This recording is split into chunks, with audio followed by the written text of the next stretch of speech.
Dignity Health Center Institute at St. Joe's Hospital and Medical Center knows patients desire compassionate and personalized attention, and they are here to give more insight to this program.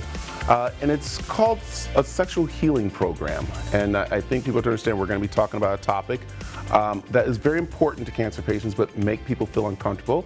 Good morning, doctors. How are you? Good morning. Morning. Doing well. Let's talk about this program, doctor.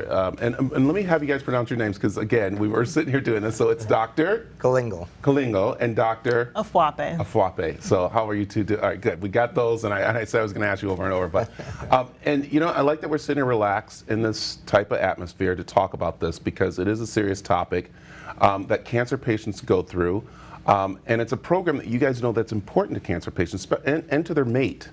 That's right. So, you know, the Sexual Health and Healing Program at the Dignity Health Cancer Institute was kind of designed to provide comprehensive care to cancer patients. That means not just the cancer care, but also to help them restore their life during and after treatment, including with sexual functioning.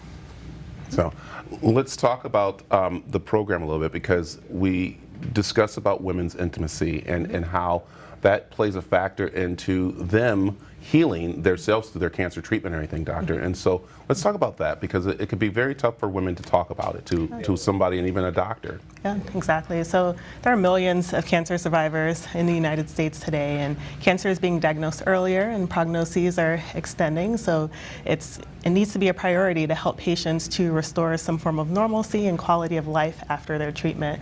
So in creating this program, we wanted to create a safe space for patients to come and talk to their providers, as often patients might be embarrassed or might not think that their sexual health concerns are important, or the providers might not ask. So we wanted to create a safe space where patients can talk to their providers and have their concerns addressed.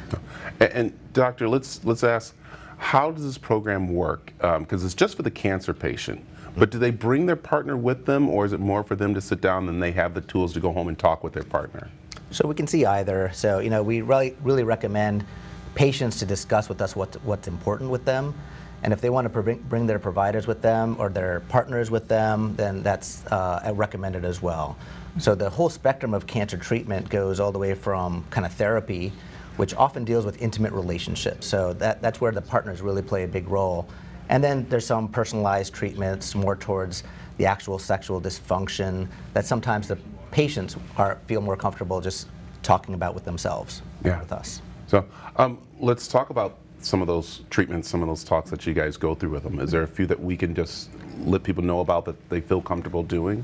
Yeah, so initially we have a conversation with the patient. So we go through their clinical history, their concerns, their symptoms. We do an exam.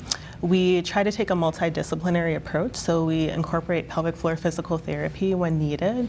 Each patient's treatment is going to be a little different. For some patients, they might need medication intervention or occasionally procedural intervention, but we want to make a treatment plan that will address the patient's needs and collaborate with them to achieve that goal. Yeah, I know we talk about, of course, the sexual part of it, but it's more also even just the contact that some people who have cancer don't want their partners to touch because they think they're going to affect them or do things like that. Is that something you talk about too, that it's not just about the intimacy, it's about also the intimacy of touching and talking with your partner? Is that something that goes through with too? Absolutely, and we offer this program to patients both before, during, and after their treatment as well, so that we can address those very concerns as they come up. Yeah. Quick tips that if anybody right now who is going through cancer, that you suggest they do, if they are looking, you know, they want to be back with their partner and intimacy. Anything that you can tell them right now? I think one message we want to send out is that sexual dysfunction in cancer patients is extremely common. So a lot of patients don't know that, and so they're afraid to bring it up. They're afraid to bring it up with their partners. They're afraid to bring it up with their providers. But it's really common. Our studies suggest that over 43% of women with cancer deal with sexual dysfunction, over 31% of men. So bringing it up is really the first step. And so that's what we really recommend. Yeah. Doctors, thank you. I know it's a tough topic to bring up, but it's something that's very important that Dignity Health at St. Joe Hospital and Medical Center wants to make sure that cancer patients know that's there for them. So thank you very much. And information is on aztv.com, excuse me, about how you can contact Dignity Health Cancer Institute at the St. Joe Hospital and Medical Center.